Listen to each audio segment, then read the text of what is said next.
میں یہ کہتا ہوں کہ مسائل بڑے ہیں اور اب بڑے چٹولے ہو، کسی کو اس کا ادراک نہیں ہے کہ کیا ہو رہا ہے. یہ معمولی باتیں نہیں ہیں. اگر کسی کو پاکستان عزیز ہے، including army chief Shahbaz Nawaz Sharif, اگر کسی کو پاکستان عزیز ہے تو اس کا علاج یہ ہے کہ یہ وقت حکمرانی کا نہیں ہے کہ ہم حکمرانی پہ لڑیں ایک دوسرے سے. یہ وقت ملک کو اکٹھا کرنے کا ہے. میں کوئی نجومی نہیں ہوں. ایران کا وزیر خارجہ آپ کے پاس کسی اور بات کے لیے آ رہا ہے. جو کچھ حوثیوں کے ساتھ ہو رہا ہے اور جو کچھ ہمارے خطے میں ہو رہا ہے، اگر ہم نے تھوڑی سی لغزش کی ہم سب کچھ ہار جائیں گے. باقی میں تفصیل میں نہیں جانا چاہتا. ہر آدمی جنرل رومیل بنا ہوا ہے، رومیل عیدل کا جنرل، جس کو دیکھو ہم استعمال کریں کہ پاگل کے بچے ہو. تو پاگل ہے کیا؟ یہ بچوں کا کھیل ہے. جو بھی اٹھتا ہے تھارڑ بھائی اپنا وزیر خارجہ نیچے جنگ سے کوئی بات نہیں کرتا. بغیر یہ بہت کول مائنڈڈ سوچنے کا ہے، بڑے طریقے سے سوچنے کا ہے. جنگ تو ہوگی جب کوئی حملہ کرے گا، اب چاہے یا نہ چاہے ہم جنگ لڑنی ہوگی. جب آپ کے ملک پہ حملہ ہوگا، خدا نخواستہ آپ کے وسائل پہ حملہ ہوگا، آپ کی انسٹالیشن پہ حملہ ہوگا، آپ چاہتے یا نہ چاہتے ہوئے بھی ہمیں لڑنا ہوگا. لیکن لڑائی بڑی خطرناک وہ ہے. ہمارے خطے میں 3 سال سے ہم چیخ رہے ہیں کہ ہمارا خطہ ایک بہت بڑے جنگ کا میدان بننے والا ہے. ہماری عقل کا امتحان ہے. ہماری بات کسی نے نہیں سوچی، کسی نے نہیں سنی. افغان حکمرانوں کا، ایران کے حکمرانوں کا، پاکستان کے حکمرانوں کا، حتیٰ سینٹرل ایشیا کے حکمرانوں کا عقل کا امتحان ہے کہ ہم کس طرح اپنے اس ملک سے اس بدبخت جنگ کو دور کر سکتے ہیں. جو لوگ پیسہ دے کے اپنے بچوں کو کرپٹ کر کے پیسے زر اور زور کی قیمت پہ حکمرانی پہ قابض ہوں، وہ پاکستان کا دفاع نہیں کر سکتے. ہر آدمی کہتا ہے دہشت گردی کا میں مخالف ہوں. شہباز بھائی، کیا یہ دہشت گردی نہیں ہے کہ 23 کروڑ انسانوں کے مینڈیٹ کو زر اور زور کی بنیاد پہ چھینا جائے؟ اور جو ادارے آپ کو سپورٹ کر رہے ہیں، کیا یہ قرآنی احکام کے خلاف بات نہیں ہے؟ کیا یہ جمہوریت کے خلاف بات نہیں ہے؟ کیا یہ انسانیت کے خلاف بات نہیں ہے؟ قرآن کریم کہتا ہے، علامہ صاحب نے اشارہ کیا اس طرف، کہ انصاف کرتے وقت دیکھو کہیں کسی آدمی کی دشمنی آپ کو بے انصافی کی طرف نہیں لے جائے. قرآن کہتا ہے کہ اگر آپ کا دشمن بھی ہے، جب آپ انصاف کی کرسی پہ ہو، اپنے انصاف کرنا ہے. ہم امن کی باتیں کرتے ہیں. امن انصاف سے جڑا ہوا لفظ ہے. جس گھر میں انصاف ہوگا وہ امن ہوگا، جس گاؤں میں انصاف ہوگا وہ امن ہوگا، جس شہر میں انصاف ہوگا وہ امن ہوگا. اور جہاں بے انصافی ہوگی، بے انصافی نفرتوں کو جنم دیتی ہے، نفرتوں کو قدرتیں بناتی ہے، لڑائی نتیجے جنگ کی طرف جاتی ہے. ہم پھر مسلط لوگ پاکستان کے نمائندے نہیں ہیں. اور مجھے شرم آتی ہے، بہنیں بیٹھی ہوئے ہیں، مجھے شرم آتی ہے کہ ان سب کے سامنے آرمی چیف سے لے کر شہباز تک سب کے سامنے قرآن رکھو کہ تو ہاتھ رکھ. تم سب پاکستان کو نہیں لوٹ رہے ہو؟ کیا پاکستان سے وفاداری کا تقاضا یہ ہے کہ اسے لوٹا جائے، اس کے بچوں کو کرپٹ کیا جائے؟ 20 30 80 کروڑ روپے پہ ایک ووٹ، 80 کروڑ 90 کروڑ میں بلوچستان کے 4 اضلاع کو 5 مہینے روٹی دی جا سکتی ہے. جو اپنی وفاداریاں بیچتا ہے، جو اپنا زمین بیچتا ہے، جو اپنا سب کچھ بیچتا ہے، وہ پاکستان کا وفادار ہے.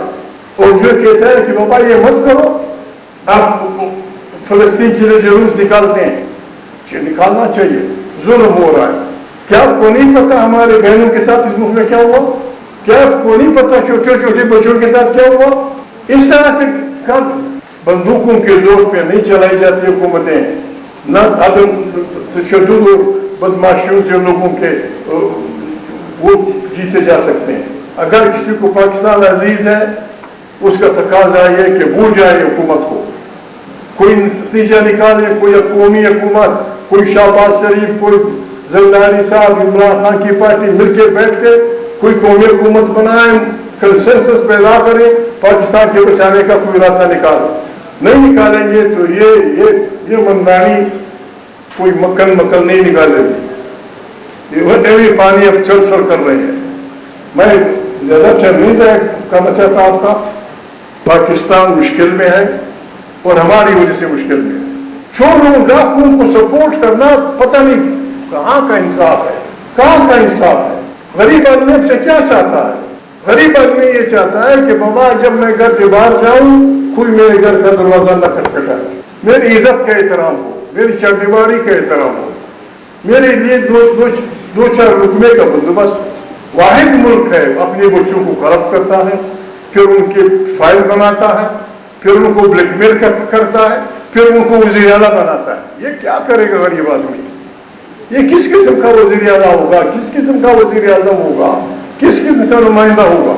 میں مزید نہیں کہنا چاہتا. علامہ صاحب نے جو بات کی, پاکستان تحریک تحفظ آئین پاکستان, جس طرح علامہ صاحب نے کہا, سوائے اس سے کوئی دوسرا راستہ نہیں. اگر کسی کے پاس ہے آئے ہمارے ماؤں بہنوں کے سامنے ہمارے ساتھ رکھیں. ہمارے سے بہتر ایجنڈا کسی کے پاس ہے, ہم ان کے ہاتھ چھوئیں گے, ہم ان کا ساتھ دیں. اگر نہیں ہے, آئین میرے باپ کا بنایا ہوا نہیں ہے, نواز کوکر ان کا والد ان کے باپ کا بنایا ہوا نہیں ہے, اور نہ آئین ایک عمرانی معاہدہ ہوتا ہے, سوشل کانٹریکٹ. جو بھی ہے اس میں نقائص ہوں گے, اس کو اور ٹھیک کر دیں گے. اس کو آپ درخور اتنا نہیں سمجھتے, پھر میرا آپ سے کیا رشتہ, میرا آپ سے کیا رشتہ؟ آپ نہ میری زبان سمجھتے نہ میں آپ کی زبان سمجھتا ہوں. آپ کا کلچر تھوڑا سا ایک اور ہے, میرا کلچر کوئی اور ہے. جو چیز ہمیں باندھ کے رکھتی ہے آئین, اس کو ہر وقت ہر 4 سال کے بعد اب توڑ دیتے ہیں. آئین خود کہتا ہے کہ جو آدمی آئین کو چھیڑتا ہے, سسپینڈ کرتا ہے, معطل کرتا ہے یا فارغ کرتا ہے, وہ غدار ہے, وہ پھانسی کا حقدار ہے. اور یہاں وہ لوگ پھانسی کے حقدار ٹھہرے جو انصاف چاہتے ہیں. ابھی ہم کریں کیا؟ ہم مسلمان بھی ہیں, پاکستانی بھی ہیں. پھر پاکستانی قیادت کہتی ہے کہ جھوٹ بولنا جائز ہے, بس جھوٹ بولتے ہیں, وہ زندہ باد پاکستان بڑھے گا. رب العالمین کہتا ہے کہ جھوٹے پہ خدا کی لعنت. ابھی ہم کس کی مانی؟ اس بدبخت حکومت کی مانے یا خدا نخواستہ اس جل جلالہ کی طاقت کو مانے؟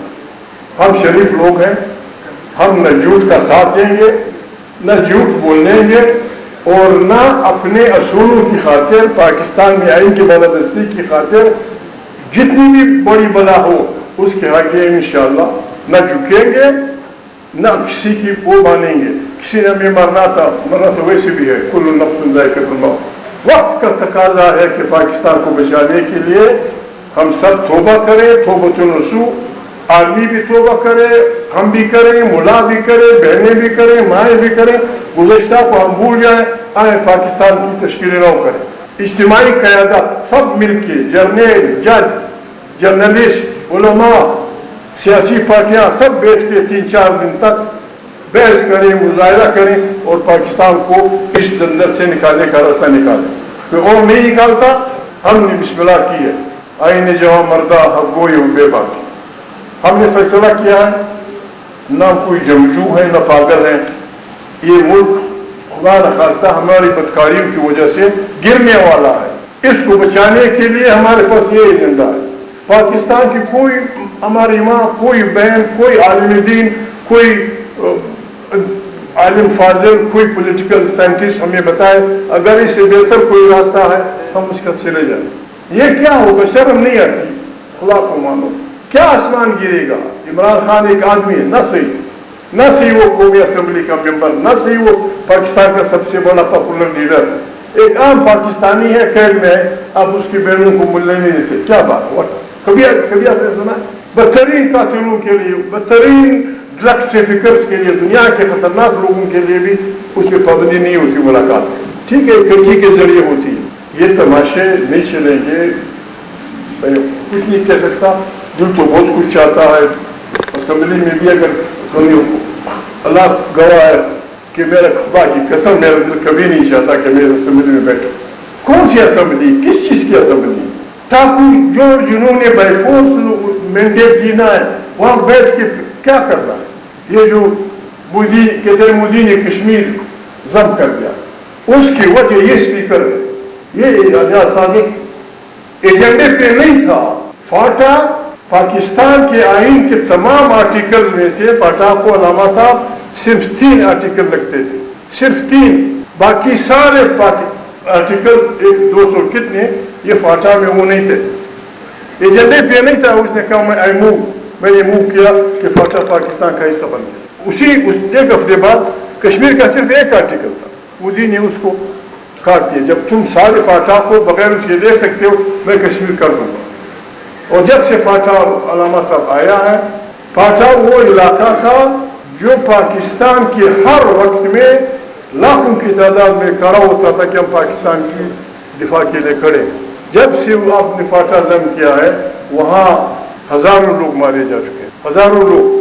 بعض ویڈیوز نکل آئی ہیں، میں ریکویسٹ کرتا ہوں افواج پاکستان سے، بعض ویڈیو آئی ہیں جس میں قیدی لوگوں کے ساتھ جو رویہ رکھا جا رہا ہے، جس انداز میں انہیں پوچھا جاتا ہے، پھر کھڑے کھڑے جس طرح گولیاں مار دی جاتی ہیں، اور پھر مرے آدمی کو جس طرح کھینچتے ہیں، یہ آپ کا اچھا امپریشن نہیں دیں گی. جو قابل قتل ہے، جس طرح علامہ صاحب نے کہا، تھپڑ مت مارو، کیس چلا، پھانسی دے دو. یہ جب لوگ دیکھیں گے، یہ نفرتیں بڑی بہت خطرناک بڑھ جائیں گی.